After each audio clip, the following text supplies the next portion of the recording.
Guys this is Bhaskar from class 7th और आप सभी का स्वागत है learning with Amit and Bhaskar YouTube channel में। आज के दिन हम लोग पढ़ने वाले हैं एनसीईआरटी क्लास 7th का साइंस चैप्टर नंबर 2 जिसका नाम है न्यूट्रिशन इन एनिमल्स। तो चलिए हम लोग इसको शुरू करते हैं। पार्ट 2 तक हमने पढ़ लिया, अब हम लोग पार्ट 3 पढ़ेंगे। We can find out the position of taste बर्ड बाय द फॉलोइंग एक्टिविटी, यानी कि हम जो है अपने टंग में जो टेस्ट बर्ड्स की पोजीशन है उसको पता लगा सकते हैं इस एक्टिविटी के माध्यम से।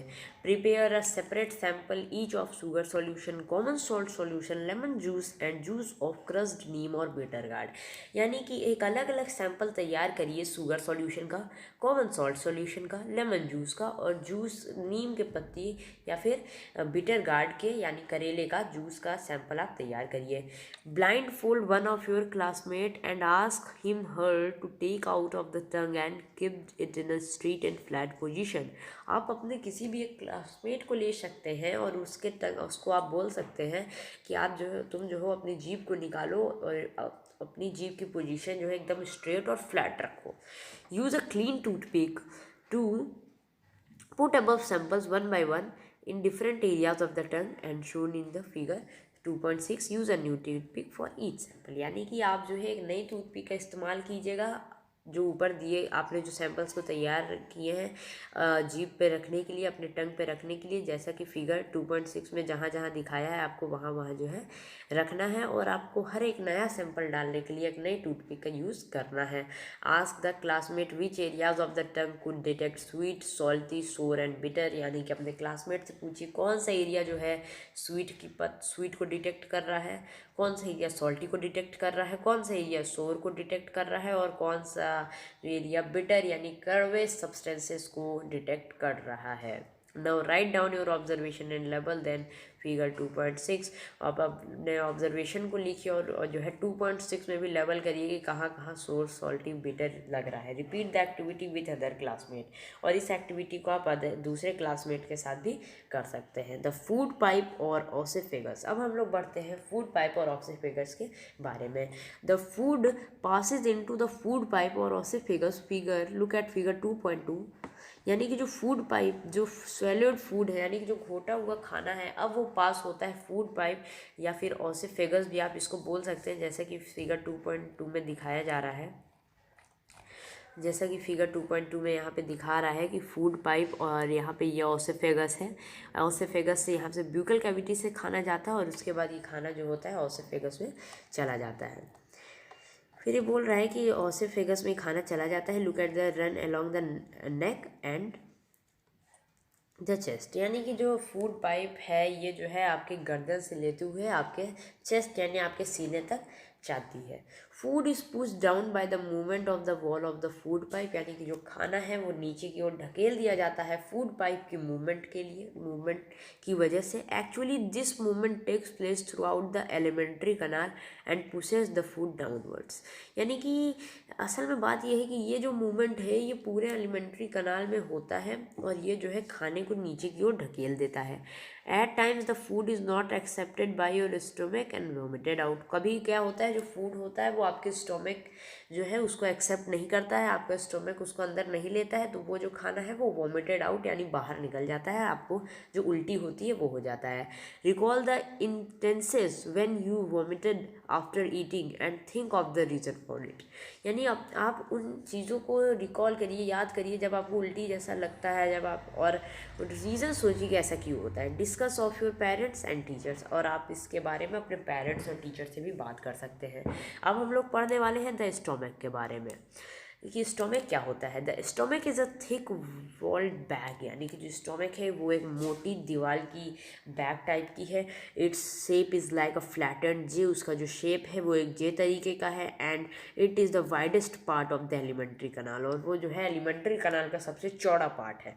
It receives food from the food pipe at once ends into the small intestine at the other, यानी कि वो जो है फूड को लेता है फूड पाइप से और उसकी जो दूसरी ओपनिंग होती है वो स्मॉल इंटेस्टाइन में होती है। The inner lining of the stomach secrets mucus hydraulic acid and digestive juices, यानी कि जो इनर लाइनिंग होती है स्टोमक की वो सेक्रेट करती है म्यूकस को, हाइड्रोलिक एसिड को और डाइजेस्टिव जूसेस को। The mucus protect the lining of the stomach, the acid kills many bacteria that enter along with the food, यानी कि जो म्यूकस है वो जो है स्टोमक में जो लाइन है उनको जो है प्रोटेक्ट करता है। जो एसिड है वो काफ़ी बैक्टीरिया को मार देता है जो कि आपके फूड के साथ इंटर करते हैं आपकी बॉडी के अंदर, and makes the medium in the stomach acid and help the digested juice to act. और ये जो है एक बैलेंस बनाए रहता है फूड में जो एसिड है, और इसी की वजह से जो डाइजेस्टिव जूसेस हैं वो जो है काम करती है। The digestive juices break down the protein into simpler substances, और जो डाइजेस्टिव जूसेस होती हैं वो प्रोटीन को सिंपलर सब्सटेंसेस में तोड़ देती हैं। द स्मॉल इंटेस्टाइन, अब हम लोग पढ़ते हैं द स्मॉल इंटेस्टाइन के बारे में। The small intestine is highly coiled and is about 7.5 metre long, यानी कि जो स्मॉल इंटेस्टाइन है वो बहुत ही ज़्यादा मुड़ी चुड़मुड़ी सी है, और वो जो है हाईली कॉइल्ड है और वो लगभग 7.5 मीटर लंबी है। It receive secretion from the liver and the pancreas, वो जो है सेक्रेशन को लेती है, यानी जो जूसेस सेक्रेट होते हैं डाइजेस्टिव जूसेस लीवर और पैंक्रियाज से वो जो है वो अपने अंदर लेती है। The liver is a reddish brown gland situated in the upper part of the abdomen on the right side, यानी कि जो लीवर है वो एक रेडिश ब्राउन ग्लैंड है जो कि जो है आपके एडोमेन के राइट साइड जो आपका एडोमेन है उसके ऊपर वो रहता है। It is the largest gland in the body, वो बॉडी में सबसे ज़्यादा बड़ा ग्लैंड है। इट सेक्रेट्स बाइल जूस, वो जो है बाइल जूस को निकालता है, सेक्रेट करता है। That is stored in a sac called gall bladder, और वो जो है एक सैक में स्टोर होता है। सैक का मतलब होता है एक झोली टाइप, एक बैग टाइप में स्टोर होता है, जिस चीज़ का नाम होता है gall bladder. The bile juice plays an important role in the digestion of fats, यानी कि जो बाइल जो जूस होता है वो एक बहुत ही ज़्यादा इंपॉर्टेंट रोल प्ले करता है फैट्स के डाइजेशन में। The pancreas is a large cream coloured gland located just below the stomach, यानी जो पैनक्रियाज है वो एक बड़ा सा क्रीम कलर का ग्लैंड है जो कि स्टोमक के जस्ट नीचे होता है। The pancreatic juice acts on carbohydrate foods and protein and changes them into simpler substances, यानी कि जो पैनक्रियाटिक जूस होती है उनका असर पड़ता है कार्बोहाइड्रेट पे, फैट्स पे, प्रोटीन्स पे, और वो जो है इन सबको सिंपलर सब्सटेंसेस में बदल देती है। The partly digested food now reaches the lower part of the small intestine, यानी कि जो पार्टली डाइजेस्टेड फूड है वो जो है पहुंचता है lower part of small intestine, जो नीचे वाला पार्ट होता है स्मॉल इंटेस्टाइन का, where the initial juice completes the digestion of all components, यानी कि जहाँ पे जो जूस होता है खाने का वो जो है अपनी डाइजेशन को कंप्लीट करता है। The carbohydrates get broken into simple sugars such as glucose, जो कार्बोहाइड्रेट होते हैं वो टूटते हैं सिंपल शुगर में जैसे कि ग्लूकोज।